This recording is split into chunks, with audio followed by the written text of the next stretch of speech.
Rieccoci a Primus Inter Pares con il sindaco di Padova Massimo Bitonci. Abbiamo trattato molti temi, adesso iniziamo a trattare il tema della fiera. Non ci sono più i francesi finalmente che l'hanno un po', in dialetto veneto si direbbe sassinata, perché hanno mandato via tutto e tutti, anche ovviamente le esposizioni più importanti, e sembrerebbe che tante altre, quelle poche che sono rimaste, dovrebbero sparire. Speriamo che rimangano. Abbiamo lavorato mesi e mesi, da un anno a questa parte, per trovare una soluzione. Chi ci ascolta deve sapere che la Fiera di Padova negli ultimi anni è passata da 30 milioni di euro di fatturato a meno di 7, con tutta una serie di fiere che sono andate... Con metà di perdita, più o meno. Con una perdita anche importante, sia quest'anno che l'anno scorso. Metà più o meno, giusto? Sì. Di cui. Più di 2,5 milioni di perdite anche al bilancio chiuso al 31/12/2015.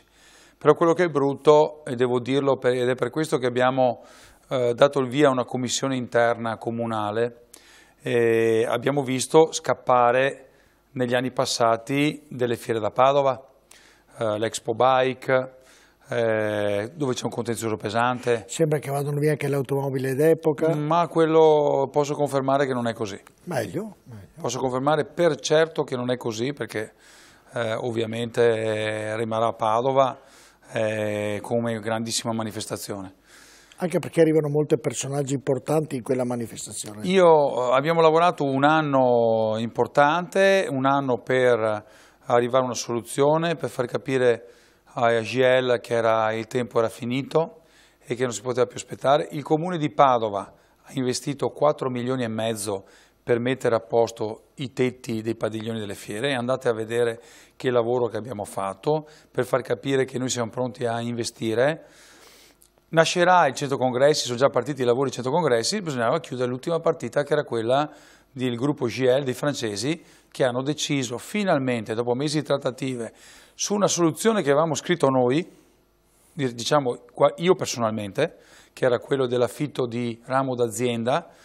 È stato dato l'affitto di ramo d'azienda ad un privato del settore delle fiere, finalmente. Quindi c'è un padovano che prenderà in mano, senza nessun euro di esborso dei comune e della Camera di Commercio, però siamo impegnati noi a rivedere eventualmente gli affitti. Abbiamo fatto una riunione anche ieri a Fiera Immobiliare, dove stiamo ragionando di trovare delle soluzioni, magari sui mutui che sono su Fiera Immobiliare, per allungare i mutui, rinegoziarli, quindi diminuire le rate, che darebbe la possibilità di diminuire gli affitti a questi nuovi gestori. Il gruppo GP Planet, il gruppo prenderà in gestione dal 1° di agosto l'ente fieristico. Noi siamo al loro fianco perché ci teniamo che la fiera rinasca, ed è questa una soluzione che abbiamo lavorato intensamente. Sono contento perché c'erano i corvi che dicevano fallirà tutto, salterà tutto e così, gli stessi corvi che per 10 anni e quelli che avevano dato in gestione i francesi, purtroppo gli stessi corvi. Però con la nostra amministrazione abbiamo trovato... come sono usciti con ancora partecipazione all'interno della fiera tecnicamente? Danno in affitto d'azienda dal 1° di agosto per 10 anni a questa società, a un affitto che hanno concordato tra le parti, un affitto del ramo di azienda, e quindi la GV Planet ne abbiamo incontrata insieme al Presidente della Camera di Commercio, a Confindustria e alle altre associazioni di categoria. Hanno presentato un piano industriale. Il piano industriale prevede già da quest'anno un raddoppio del fatturato, e quindi noi andiamo verso una rinascita della fiera. Ci saranno fiere nuove, fiere importanti. Si è parlato con l'università anche di un'area per la Smart City, per l'incubatore di nuove imprese, e quindi entra l'università anche in questo progetto. Quindi sono veramente contento, perché è un problema importante della città che va verso una risoluzione. E quindi diciamo che finalmente potremo rivedere la fiera che tutti i padovani, magari non so in che tempi... Tutti questi problemi che abbiamo ereditato, uno alla volta li stiamo, e sono contento, perché se penso a Piazza Rabin, un progetto fermo dai 10 anni, l'abbiamo ripreso in mano, con gli avvocati abbiamo trovato una soluzione, abbiamo convocato i soci, abbiamo trovato la soluzione transattiva, cioè stiamo chiudendo tutta una serie di posizioni che erano ferme da illo tempo. Così una domanda, i fuochi a Ferragosto ci saranno, vero? Ci saranno quelli di Luci. Cioè senza rumori. Senza rumori. In modo che non prendano Sarà paura. uno spettacolo musicale e pirotecnico, ma che non disturberà ovviamente la gente e gli animali. Gli animali. Quindi confermiamo per i cittadini, certo, confermiamo. Per i cittadini padovani ci saranno anche i fuochi a Ferragosto. L'ultimo servizio di questa puntata, di questa serata, è ovviamente la Prandina finalmente libera, è un altro gioiellino che hai voluto, insistito, hai lottato, hai messo tutto di Bitonci, e poi anche i campi nomadi. Andiamo a vedere il servizio di Elisabetta Corazza e poi ne parleremo in studio. Battaglia vinta! Ad un anno di distanza dalla sua realizzazione, il campo accoglienza profughi creato nella ex caserma Prandina proprio in questi giorni sta per essere sgomberato. Solo alcune donne sono rimaste in attesa di una sistemazione. Gli uomini, per lo più, sono stati trasferiti nella ex base missilistica di Bagnoli. E come quando si fa cadere una tessera del domino che a sua volta fa cadere una a una anche le altre posizionate vicine, così una volta liberata la ex caserma, l'amministrazione può dare il via a vari progetti. Primo fra tutti la realizzazione nell'area di un parcheggio di almeno 1000 posti auto. Quindi la modifica della viabilità di via Orsini con la conseguente valorizzazione delle mura storiche e a sua volta la pedonalizzazione di piazza Insurrezione. Da risolvere anche la questione dei campi nomadi. 13 sono gli insediamenti rom in città. In quello di via Longhin, costituito da unità abitative realizzate nel 2012 con finanziamenti ministeriali, vivono 130 persone regolarmente residenti, di cui 30 con precedenti per vari reati e 4 agli arresti domiciliari. Degli altri insediamenti sparsi per la città, la maggior parte sorge su aree private di proprietà delle famiglie Sinti, che dopo aver acquistato il terreno vi si sono stabilite. A queste il Comune dà la possibilità di regolarizzare la propria posizione con una variante urbanistica che trasforma i terreni da agricoli a edificabili. Il più grande dei campi rom è invece completamente abusivo. Si trova in via Bassette a Mortise. L'area è pubblica. 60 le persone che vi risiedono, più ospiti esterni. Numerosi sono i minori, rappresentando un problema in più per l'amministrazione, che non ha mai nascosto l'intenzione di sgomberarlo, come testimoniano i blitz congiunti delle forze dell'ordine avvenuti in pochi giorni. Allora iniziamo col primo problema, quello risolto, la Prandina. Andranno via, abbiamo sentito al servizio di Elisabetta, sono rimaste poche donne, però andranno via tutte. La domanda che è un altro progetto affascinante, è non fare più il parcheggio in piazza Insurrezione, che sarebbe un altro gioiellino, però spostarlo rapidamente lì. Ecco, anche lì Massimo, i tempi qui stiamo vedendo proprio il pullman di profughi che sta arrivando alla Prandina, i tempi di realizzazione, perché per fare un parcheggio non è che ci voglia molto poi in effetti, però fra quanto lo vedremo in opera, quanto vedremo in piazza Insurrezione senza macchine, fra quanto tutto questo? Intanto un grande risultato, perché anche qui nessuno ci credeva e invece siamo riusciti, grazie a delle azioni anche fatte direttamente dal sindaco. Però il sindaco sperava un po' prima. Un po' prima, però l'ultima ordinanza che abbiamo fatto, che abbiamo messo in discussione dal punto di vista edilizio urbanistico, i container che erano stati messi all'interno di Prandina, diciamo, ha aperto il fronte a una rinegoziazione con il prefetto, che ringrazio, perché alla fine, anche se dopo molti mesi, alla fine siamo riusciti a trovare un accordo puntuale sulla chiusura del Prandina. Io con il demanio sono in contatto da tempo, ho già fatto per iscritto la richiesta di acquisizione, il demanio lo darà in concessione al Comune di Padova fin da subito, quindi fin dai prossimi mesi. Nel frattempo stiamo trovando una soluzione con loro per una cessione diretta o una permuta con un altro edificio. Le operazioni sono già avviate, ho sentito sia Capobianco, che è ovviamente il direttore dell'ufficio delle entrate e del demanio di Venezia, e quindi del Veneto, e Reggi, che è quello nazionale. Sono stato a Roma a trovarlo per questo argomento e anche per quello che interessa l'università.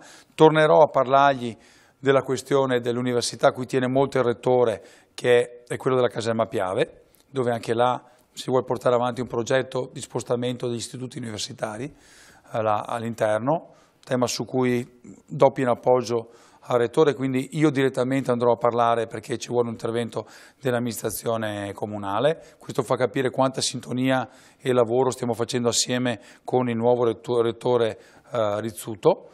E quindi noi là presenteremo il progetto del parcheggio, i tempi velocemente la concessione per un parcheggio temporaneo, dipende dal demanio la cessione poi definitiva al comune, che potrebbe portare a dei lavori definitivi, cioè abbattimento di volumi e spostamento, come ho detto, della strada, perché la strada adesso lambisce le mura del 1500, noi vogliamo spostarla in modo che là venga, come abbiamo detto, una grande pista ciclabile importante e ridare quindi vitalità e spazio alle mura padovane, e questo è il nostro obiettivo. Ovviamente a settembre darò i tempi giusti, perché a settembre ovviamente Demanio mi dirà i tempi per la cessione. Ma momentaneamente si può comunque lo stesso creare un parcheggio temporaneo, giusto? Appena c'è la concessione. L'entrata sarà solo dove abbiamo visto il cancello, oppure ci sono altre possibilità? Stiamo verificando la possibilità per uscire direttamente in Corso Milano, ovviamente quindi ci sarà l'uscita in Corso Milano, e poi vedremo, perché ovviamente noi vogliamo valorizzare Corso Milano e quindi è utile che si esca da Corso Milano per poi andare verso le piazze. Da dietro non è facile trovare un'uscita, perché ci sono tutte le mura. Sono le proprietà dei militari, certo. C'è tutta la proprietà militare. Massimo, allora dicevi provvisoriamente, quando sarà questo provvisoriamente? A settembre darò una risposta per quanto riguarda i tempi del definitivo, ma a settembre dovremmo avere l'ok per la concessione provvisoria. Ho fatto la domanda. E quindi ovviamente bisogna liberare delle ultime donne, perché il tema delle donne è che devono trovare probabilmente una struttura adeguata alle ultime, ma siamo rimasti a zero, c'è proprio pochissime persone dentro. Ecco, e poi la situazione dei campi nomadi, a Padova ce ne sono 12, non vorrei sbagliare. Allora, ci sono degli insediamenti distanziali, chiamiamoli così, che di proprietà loro, va bene, di proprietà loro, che sono stati, di cui abbiamo trovato una soluzione per la realizzazione di abitazioni, ma sono persone che mandano i bambini a scuola, che quindi abbastanza regolari, su cui abbiamo fatto una scelta direi importante, e sono circa una decina di questi, su cui abbiamo trovato una regolamentazione urbanistica che prevede una convenzione col comune con delle condizioni: bambini a scuola, che venga tenuto pulito, la concessione è ovviamente non definitiva, quindi se si spostano non si può più realizzare questa piccola abitazione, ovviamente con una metratura limitata, insomma per dare una vita dignitosa, ma già in passato erano state fatte delle cose di questo tipo. Poi c'è via Bassette, c'è via Longhi e via Bassette. Longhi è un campo regolarizzato, però disastroso, dove dentro ci sono delle persone anche agli arresti domiciliari, e lì stiamo valutando anche cosa fare. È un campo voluto dalla precedente amministrazione, che io non avrei sinceramente mai fatto così, perché è una concentrazione, cioè il problema è concentrarli in un'unica area, no? Perché distribuiti nel territorio magari piccoli nuclei sono gestibili, le concentrazioni sono ingestibili, ma come dappertutto. E via Bassette è un tema delicatissimo. Nelle ultime 2 settimane 2 accessi da parte della Polizia Municipale, della Polizia di Carabinieri, sgomberate i non residenti, quindi si sono ridotti i nuclei ai residenti. Su questi io incontrerò a breve diciamo così, quello che è un po' il capo di questa compagnia di nomadi, e gli dirò che il campo va sgomberato. Quindi ho una soluzione, diciamo così, che riproduca il modello di quegli stanziali che abbiamo visto prima, oppure dovranno trovare altri lidi o altri siti non padovani. Vedremo quello che mi dirà. Noi comunque prima possibile smobilitiamo il campo, perché è abusivo, e dopo lo chiuderemo con dei manufatti di cemento armato. E tutti gli altri, Massimo? E tutti gli altri campi? No, gli altri, cioè di campi irregolari c'è solamente via Bassette. Solo quello. Gli altri sono tutti insediamenti stanziali dove potranno realizzare una piccola abitazione e regolamentare la loro vita. Cioè, il problema è via Bassette. dove ci sono insediamenti irregolari con il camper, quelli verranno mandati via come viene fatto continuamente in giro. Cioè non accettiamo l'insediamento comunque di persone nel nostro territorio che non abbiano delle case o dei prefabbricati ma regolari. Altro problema da risolvere, via Anelli. Su Vianelli stiamo lavorando, anche là il solito giornale locale di impasse di Vianelli, 2 anni, cioè 20 anni che non è stato fatto niente. Stiamo cercando abbiamo contattato i proprietari, abbiamo fatto l'offerta delle permute, alla fine ne abbiamo chiuse solamente alcune, ho detto che diventerà un progetto dell'amministrazione, caleremo un progetto dell'amministrazione e lo stiamo facendo, bisogna progettare, bisogna trovare il progettista, ma sarà una cosa a settembre degli ultimi mesi dell'anno, quindi io penso che il prossimo anno avremo il progetto definitivo poi per l'esproprio. E ovviamente anche lì verrà riservato agli studenti dell'università, gran parte. Noi vogliamo fare un progetto per studenti universitari, auspichiamo, ma abbiamo già avuto quel contatto che ci sia qualche privato che magari voglia eventualmente fare un progetto di questo tipo, perché sapete l'amministrazione non può intervenire con i propri mezzi dappertutto, quindi auspichiamo che ci sia qualche privato anche che voglia magari realizzare là in Vianelli. Ultima domanda, ovviamente abbiamo concluso che questa puntata del Primo Interpare, ma pensavi fosse così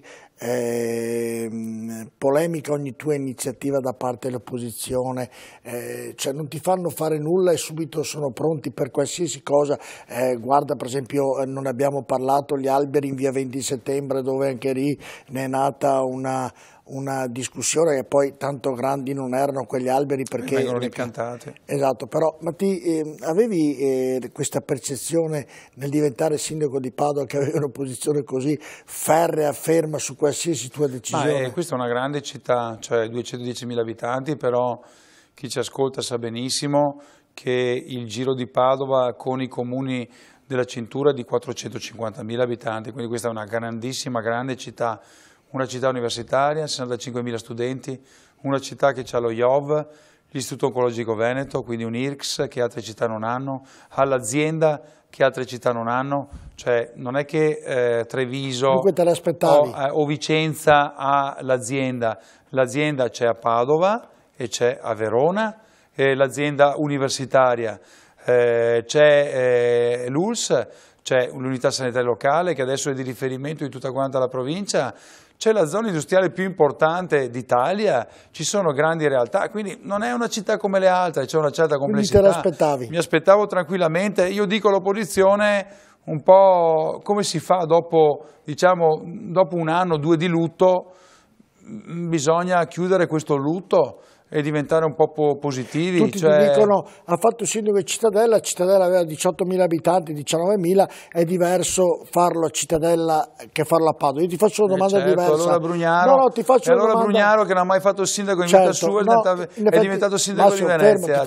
Sarà meglio uno con esperienza che uno non sa neanche cos'è una delibera di un comune. La domanda mia è questa, quell'esperienza di Cittadella per 10 anni ti è servita, ti ha aiutato nel fare il sindaco di Padova? Ma in realtà io ho fatto, questi sono il 23° anno consecutivo che faccio l'amministratore, quindi 8 anni vice sindaco, 10 anni il sindaco, 5 anni il deputato, 1 anno senatore, ero capogruppo al Senato quando mi sono dimesso regolarmente per fare il sindaco di Padova senza aspettare un altro anno, quindi senza fare in contemporanea e potevo farlo il sindaco o tirarlo avanti all'infinito il sindaco e il senatore come hanno fatto altri, quindi capite anche la trasparenza con cui ho fatto le mie scelte. Io sono un amministratore di grande esperienza, ma lo dico perché sono un arrogante, sono un'amministrazione di grande esperienza ed è la difficoltà che ha l'opposizione, cioè c'è gente che mi insulta che è entrato l'altro giorno in consiglio comunale, cioè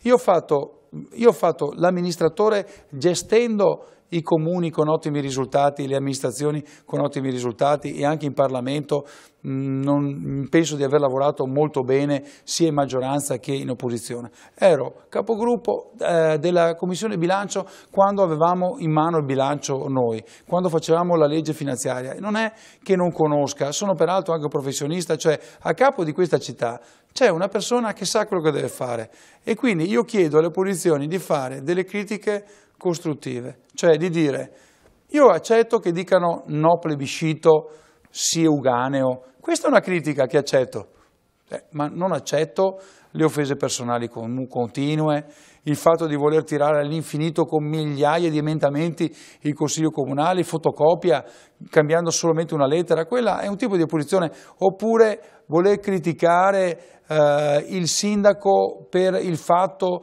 che comunque decide le cose. Cioè, l'ospedale, mettetevela via, verrà fatto. E verrà fatto sotto questa amministrazione. Capisco che per chi è stato qua per tanti anni e non l'ha fatto è un problema, però avete governato voi, adesso tocca al sottoscritto e il sottoscritto sta dando le risposte ai padovani. Fatevene una ragione, cioè il lutto è finito, cercate di uscire da questo momento e fare delle cose propositive e non delle cose sempre negative, che sono certamente anche molto tristi. Io quando sento alcune interviste veramente mi dico, ma portano anche, portano quasi anche sfortuna, nel senso che la tristezza di certe dichiarazioni che vengono fatte non sono positive. La gente ha bisogno di vedere la positività della città, la gente ha già i suoi problemi a casa, certo. Va bene? E vuole vedere un'amministrazione che lavora come stiamo facendo, non tutte queste facce triste, sempre negative, che le cose non vanno. Tranne quando Massimo Biton si è arrabbiato che il comune è meglio evitarlo. Beh, ma io quando sto dico una cosa fermo, è quella. Sto scherzando. Buonanotte Massimo Bitonci, Buonanotte grazie. a tutti. Grazie anche ai nostri telespettatori, l'appuntamento è per mercoledì prossimo con Primus Inter Pares. Buonanotte.